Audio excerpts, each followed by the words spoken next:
In a forgotten realm, an exiled widow defied destiny by caring for a colossal mandrill.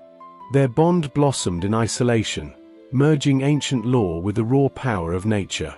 The widow's nurturing touch transformed the wild beast into a guardian of secrets. But when her final breath sealed her fate, the bond cracked open mysteries no one saw coming. Now, brace yourself for a revelation that will leave you speechless. In a quiet land far from the busy towns, there lived a woman known simply as the exiled widow. Once, she had been part of a warm community, but harsh words and dark times forced her away. With only a small bag of belongings and memories of happier days, she set out into a world filled with silent forests and winding paths. Every step she took was heavy with both loss and hope. The old trees seemed to lean close, as if offering comfort and guiding her way. The birds sang gentle tunes, and the wind carried soft whispers that spoke of old magic and new beginnings. It was on one misty morning, when the dew still clung to the leaves, that her journey took an unexpected turn. In a hidden clearing, bathed in a soft light that broke through the fog, she saw something that made her heart pause. There, beneath the shelter of a great, ancient tree, lay a colossal mandrill. Its large, colorful face and deep, watchful eyes were unlike anything she had ever seen. The creature, though mighty in size, looked injured and vulnerable. Its fur was rough and wild, yet there was a gentle sorrow in its gaze. The widow did not hesitate. Slowly and carefully, she approached the majestic animal. She had learned that kindness can soften even the wildest of hearts. The mandrill did not bolt or growl. Instead, it lifted its eyes as if to say, without words, that it was waiting for help. With a trembling hand, the widow reached out and brushed the creature's fur. In that simple act, a bond was born, one that would change both their lives. 4 days that blended into weeks, the widow cared for the mandrill with unwavering dedication. She gathered fresh water from cool streams and searched the land for healing herbs. With each careful touch and every quiet word of comfort, the creature grew stronger. Slowly, it began to follow her, its heavy steps echoing softly beside hers along dusty trails and through sunlit clearings. They traveled together through forgotten groves and along secret paths where wildflowers danced in the breeze. The widow, whose heart was once shattered by exile, found a new purpose in caring for this gentle giant. She spoke softly to the mandrill, sharing stories of the past and dreams of a future filled with warmth and hope. In the stillness of dusk, as the sky turned a soft shade of pink and purple, the pair would rest side by side. The mandrill's deep, low sounds mingled with her quiet sighs, creating a melody of healing that the forest itself seemed to echo. Yet, even as days passed in peace, a subtle mystery wove through their lives. Whispers of old secrets, carried on the breeze and hidden in the rustle of leaves, hinted that their meeting was no mere accident. The bond that had blossomed between the exiled widow and the colossal mandrill held the promise of great change, a force that was written in the language of the land and the timeless pulse of nature. Their story, just beginning in a realm of forgotten magic, promised adventures and trials beyond what either could imagine. The widow and her unlikely guardian had formed a connection that defied loneliness and the cruelty of fate. In every gentle touch and every shared silence, destiny was slowly being stitched into the very fabric of the earth. Seasons shifted quietly around them, painting the forests in hues of green, gold, and silver. As time passed, the bond between the widow and the colossal mandrill grew deeper, transforming from simple companionship into something almost sacred. They were no longer just two lost souls surviving in the wilderness. They were a family, forged by circumstance and nurtured by trust.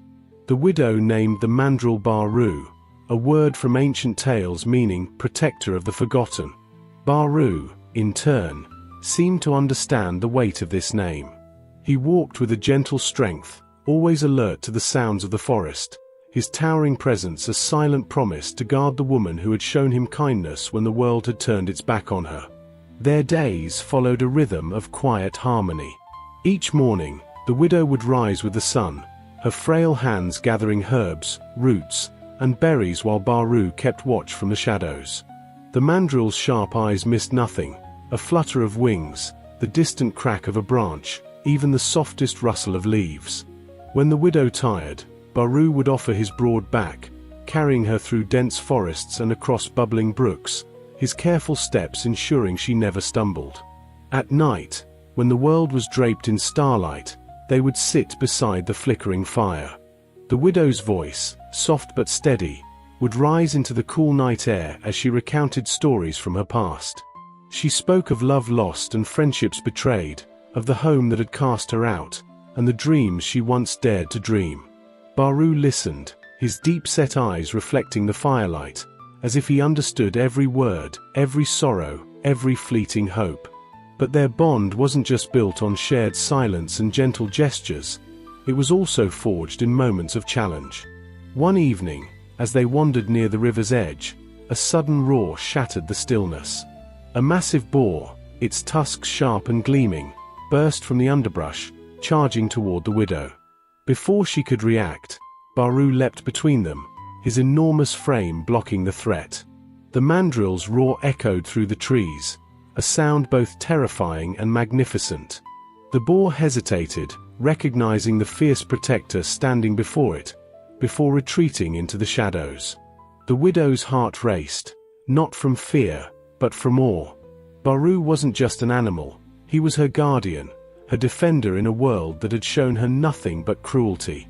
And in that moment, she realized something profound: they had saved each other. Their adventures grew with each passing day. They discovered hidden caves where ancient symbols adorned the walls, symbols that seemed to glow softly in Baru's presence. They crossed forgotten bridges and stumbled upon ruins swallowed by time, places where the air itself felt thick with stories waiting to be told. The forest, once a place of exile, became their kingdom, a world where they were no longer outcasts but rulers of their own destiny. Yet, beneath the beauty and the bond, there lingered an unspoken truth. The widow was growing older. Her steps, once sure and steady, became slower. Her hands, once nimble, trembled slightly as she weaved baskets and prepared their meals. Baru noticed. His protective nature grew stronger, his eyes never leaving her side, as if he knew that time was a thief he could not fight. But for now, they had each other. And in the heart of the forest, where the world had forgotten them, they found a love and loyalty that defied fate itself. Before we continue, if stories of extraordinary bonds and untold adventures captivate you, consider following along. There's so much more to uncover, and you won't want to miss what happens next. The first frost came quietly, dusting the forest in silver. The widow's breath grew shallower with each passing day, her voice softer, like the fading echo of a song. Baru remained by her side, his massive frame curled protectively around her frail body, his deep eyes filled with a quiet sorrow he could not express. One morning, as the sun struggled to rise through a blanket of mist, the widow did not wake. Baru nudged her gently, his large hand brushing against her still form. But there was no warmth left in her skin, no breath rising from her chest. The forest, usually alive with the sounds of birds and rustling leaves, felt unbearably silent, as if nature itself was mourning her passing. Baru sat beside her for hours, maybe days, the concept of time slipping away as grief settled deep within his chest. But something strange began to stir. The forest, which had been their sanctuary, seemed to change. The air grew heavier, the shadows deeper. Strange symbols, once dormant in the caves they'd explored, began to glow faintly through the trees, casting eerie reflections in Baru's dark eyes. It wasn't just grief that weighed on him, it was something else. A pull, a force, as if the land itself was calling him to action. With great care, Baru lifted the widow's body and carried her to the ancient grove where they had first met.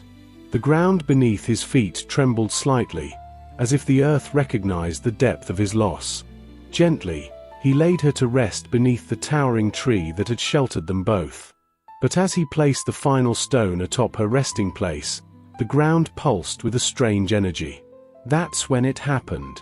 From the heart of the forest, a sound emerged, a low hum, ancient and powerful. The symbols they had once stumbled upon now blazed with an otherworldly light, casting long, flickering shadows across the trees.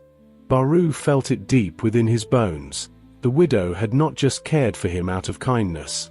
Their bond had awakened something ancient, something that had been sleeping in the land for centuries.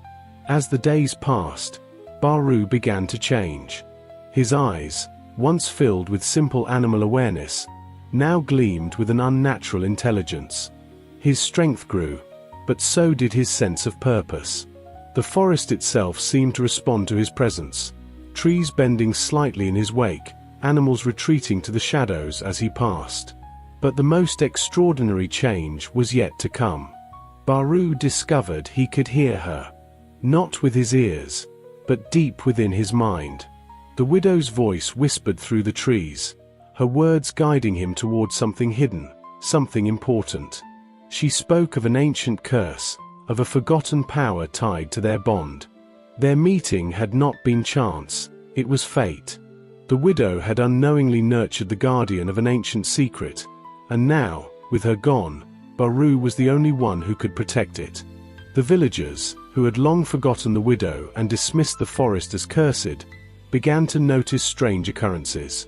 Livestock disappeared without a trace, and eerie lights flickered in the woods at night. Whispers of a colossal beast roaming the forest spread like wildfire. Some claimed it was a demon, others a spirit sent to punish the village for its cruelty. But none of them knew the truth. Baru wasn't a monster. He was a protector, carrying out the widow's unspoken wish to guard the forest and its ancient secrets. But his presence stirred fear, and fear bred action. The villagers, armed with torches and weapons, soon ventured into the forest to confront the so-called beast. What happened next would leave the village, and anyone who heard the tale, speechless. The villagers moved through the forest, their torches casting flickering shadows on the twisted trees. The air was thick with fear and the sharp scent of burning wood. Every crack of a branch underfoot sent ripples of tension through the group. They were determined to find the beast that haunted their nights, unaware of the truth that lay ahead. But Baru was waiting. From the darkness, his colossal form emerged, silent, powerful, unyielding. His vibrant face markings glowed faintly under the moonlight, his eyes reflecting both the wisdom of the widow and the raw power of the wild. The villagers froze, their courage faltering as they realized this was no ordinary creature. Yet Baru did not attack. Instead, he stood firm, his gaze piercing through their fear, as if searching for something or someone. The widow's whispers still echoed in his mind, guiding him toward a purpose only he could fulfill. But the villagers, blinded by their own guilt and ignorance, couldn't see the protector before them. They saw only a monster. The first spear flew. And in that moment, everything changed. What followed wasn't just a battle. It was the unraveling of a mystery woven into the very heart of the forest. The widow's death had set something ancient in motion, something that couldn't be stopped. The villagers' actions would trigger events beyond their comprehension, awakening forces they were never meant to disturb. But here's the question no one could answer. Was Baru there to protect them, or to protect the forest from them? And as the dust settled and the torches flickered out, one thing became clear: this was only the beginning.